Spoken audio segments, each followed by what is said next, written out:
In the quiet after, when the lights are low and the body is still, why does the heart feel louder than ever?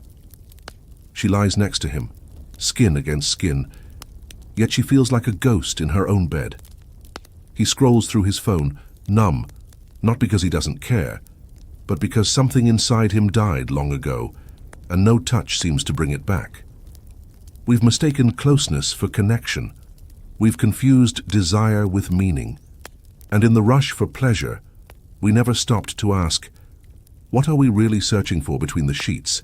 Sex was supposed to make us feel alive, loved, seen. But for many, it's become a mirror, reflecting everything they're running from. Abandonment, shame, loneliness, a hollow ache no body can fill. This isn't a video about lust. It's about longing. It's about how we can be touched but never truly held. So ask yourself, what if the intimacy you crave is not of the body, but of the soul? Because if sex without meaning leaves us emptier, then maybe it's not our bodies that are starving.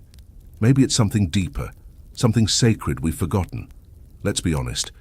In a world where everything is fast, fast food, fast dopamine, fast love, sex has become just another escape.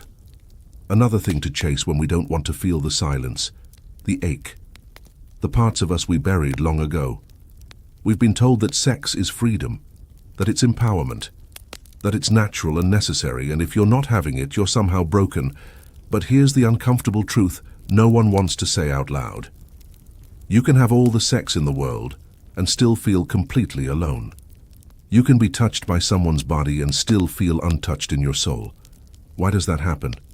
This video isn't here to moralize. It's not about shame or guilt. It's about truth, the kind that quietly haunts us at night, the kind you've probably felt but never had the words to express.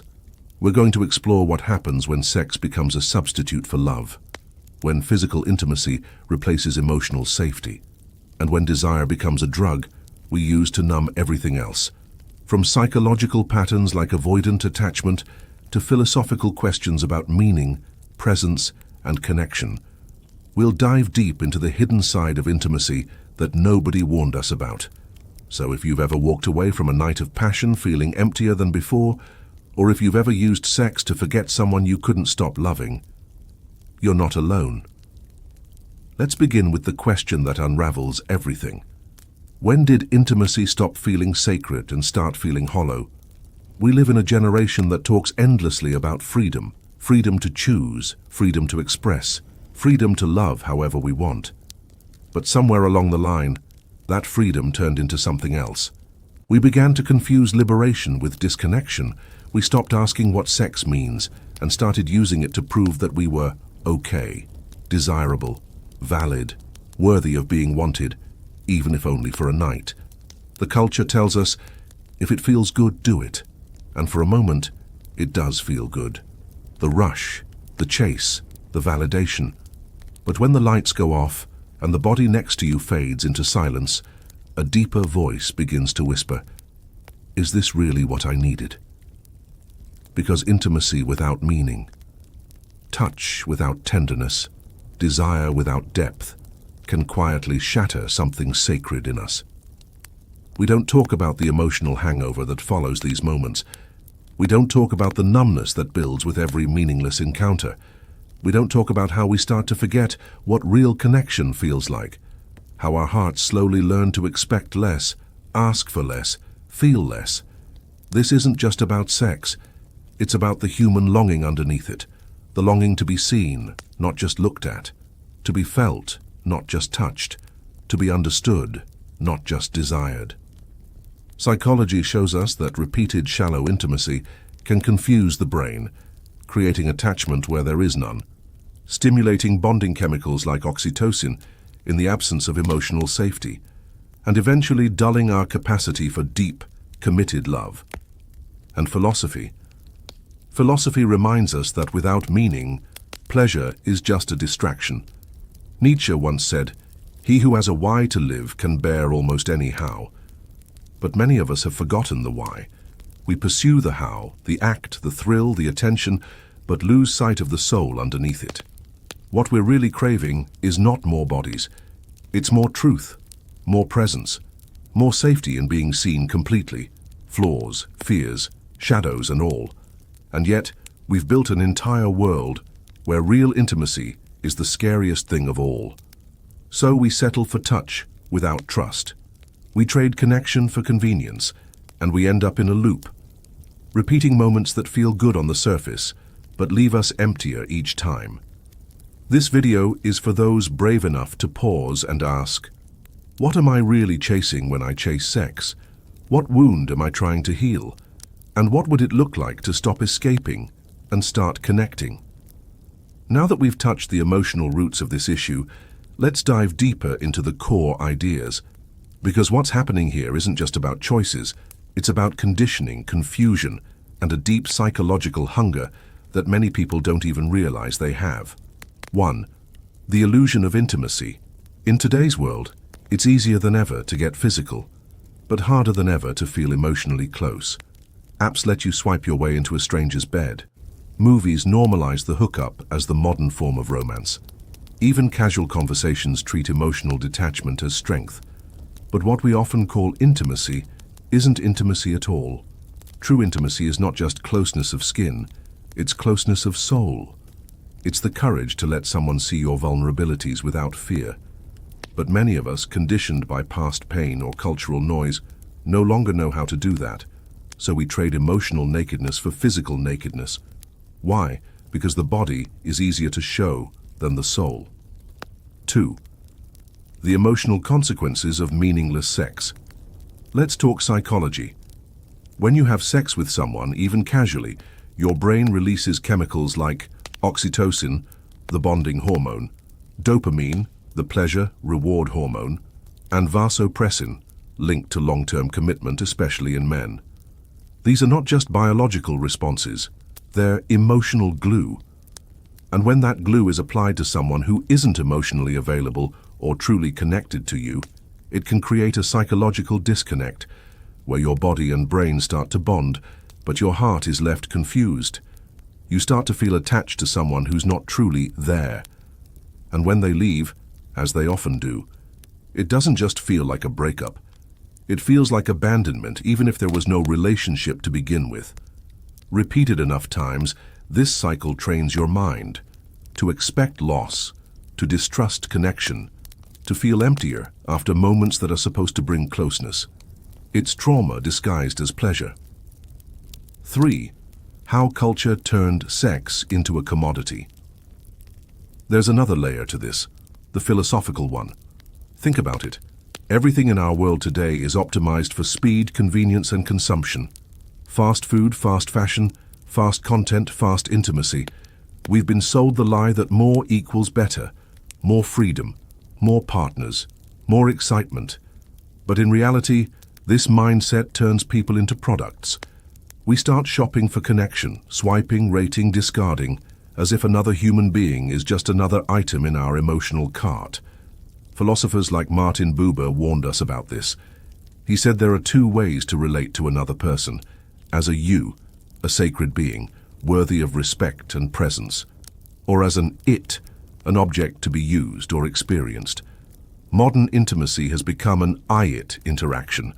Not I see you, but I want something from you. The result? We're more connected than ever, but more alone than ever. 4. Sex as a mirror of the self. Here's a deep truth. The way we approach sex often reflects the way we view ourselves. If you feel emotionally unsafe, you may use sex as a shield, to distract, to validate, to numb.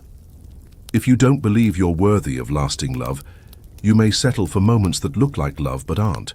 If you're afraid of being seen, you may prefer shallow connection, because it protects you from the vulnerability of being truly known. Jung would say this is the work of the shadow, the part of you you've rejected, repressed, or never faced. And often, the people we're most drawn to sexually are mirrors of our hidden wounds. This is why many people feel addicted to certain types of partners, even when those relationships always lead to pain, because the pain feels familiar, and familiar often feels like home. 5. The cost of numbness. Every time you silence your emotional needs in the name of freedom, You're telling your soul your voice doesn't matter. Every time you accept touch without tenderness, you're training your heart to expect less. And slowly, without realizing it, you become emotionally numb, unable to connect, even when someone truly wants to connect with you. This numbness shows up as cynicism. All relationships are fake. Overthinking. I don't want to get hurt again. Constant dissatisfaction. Something's always missing. But what's really missing isn't a perfect partner. It's self-awareness, emotional courage, and a return to truth. Let's leave theory for a moment and enter the real world, where the pain of this problem doesn't speak in academic language, but in quiet tears behind closed doors, in unread messages, in hearts that feel full for a night and hollow the next morning. 1. Anna, chasing connection through casual sex. Anna is 27, smart, independent, beautiful. She tells her friends she's just having fun, that she doesn't want anything serious. But every time she leaves someone's apartment, there's a small silence in her soul. She scrolls through her phone hoping for a text that never comes. She tells herself it didn't mean anything. But at 2 a.m., under the weight of her own breath, she wonders, why do I feel so empty if I'm doing what everyone else says is normal? Anna is not broken. She's just emotionally exhausted from performing strength. 2. David, addicted to the illusion of power. David is 31. He grew up never feeling in control. His father was cold, his relationships were chaotic, and he promised himself he'd never let anyone hurt him again. So he became good at one thing: control. He uses sex like a weapon, a way to feel powerful, wanted, desired. But inside, he's numb. Every time someone gets too close, he pushes them away, because vulnerability feels dangerous. And love? Love feels like weakness. David doesn't need more partners. He needs healing. 3. Nia Ryan, together but emotionally apart. Nia and Ryan have been dating for 2 years. They still have sex, but something is missing. They don't talk like they used to. They touch, but they don't feel. Their relationship has become a routine, physical intimacy without emotional presence. They both say, we're just busy right now. But the truth is, they've forgotten how to see each other. Nia misses the connection. Ryan misses the silence between them, the comfort of not having to go deeper. Neither of them is cheating, but both of them feel lonely, even when they're in the same bed. 4. The silent millions. For every Anna, David, or Nia, there are millions who carry the same ache. People who stay in casual cycles they secretly want to escape, fear emotional honesty more than physical vulnerability, numb themselves with bodies instead of facing the hunger of the heart. And what's heartbreaking is, most of them don't even know what they're really searching for, because the world has taught them to confuse pleasure with meaning and freedom with detachment. Pfeiffer, but there's another path. This isn't about judgment, this is about awareness. The goal is not to shame sexuality, but to bring back the soul into it, because sex isn't inherently empty, but it becomes empty when we remove the human from it, when we forget that behind every body is a being, craving to be seen, felt, held, not just touched. The first step? Honesty. With yourself. About what you want, what you need, and what you're afraid to feel. So, what do we do with all of this? It's easy to feel overwhelmed, like you're too far gone, too emotionally tangled, too wounded to change. But you're not. And the fact that you're still here, still listening, means something inside you is awake. Let's begin there. 1. Emptiness isn't the enemy. It's the signal, that hollow feeling after sex. The one you try to shake off with distractions, memes, music, or meaningless conversation. It's not your enemy. It's a message. It's your soul saying, this is not enough, I'm not being nourished. Emptiness is not weakness. It's awareness. It's your deeper self calling you back home. And the truth is, not everyone listens. But if you do, you step into a new kind of power. 2. Pleasure without presence feeds the illusion. We've been sold a lie, that more pleasure, more freedom. But in reality, pleasure without presence often deepens our disconnection. It's not about how many partners you've had. It's about whether you were with yourself in those moments, or just running from yourself in someone else's body. So start asking the hard question: am I seeking connection or just distraction? The body cannot lie, and neither can your silence. 3. Real intimacy requires risk. Love isn't safe. It never has been. It asks for your heart, not just your performance. It requires surrender, and it will make you feel exposed. But that's where the real beauty is. If you want depth, you must be willing to be seen, to be rejected, to be vulnerable. That's intimacy, not just bodies colliding, but souls unfolding in front of each other. 4. You can redefine what sex means to you. Not what culture says, not what your past taught you, not what your friends joke about. You get to decide. You can choose to turn sex into a sacred act, an extension of emotional honesty, or you can choose celibacy for a while, not out of fear but out of intention. The point is, conscious choice is power. You are not a slave to your desires. You are their guide. 5. Healing doesn't mean perfection. It means awareness. You will still mess up. You might still text someone you shouldn't. You might fall into old patterns. That's okay. Healing isn't linear. But now, you'll know. Now, you'll see yourself more clearly. And that's everything. Because healing starts the moment you begin to tell yourself the truth. Not the filtered version, not the performative version. The raw, unedited, terrifying, and liberating truth. And the truth is this: you deserve intimacy that doesn't leave you feeling lonelier afterward. You deserve to be touched not just on the skin, but in the soul. You are not broken. You are just beginning to remember who you are, beneath the numbness, beneath the noise, beneath the masks. And that's a beautiful place to start. If something in this video stirred something in you, don't ignore it. Don't scroll away and let it fade. Because these aren't just thoughts. These are questions your soul is finally brave enough to ask. You don't need to fix everything tonight, but you do need to keep asking better questions.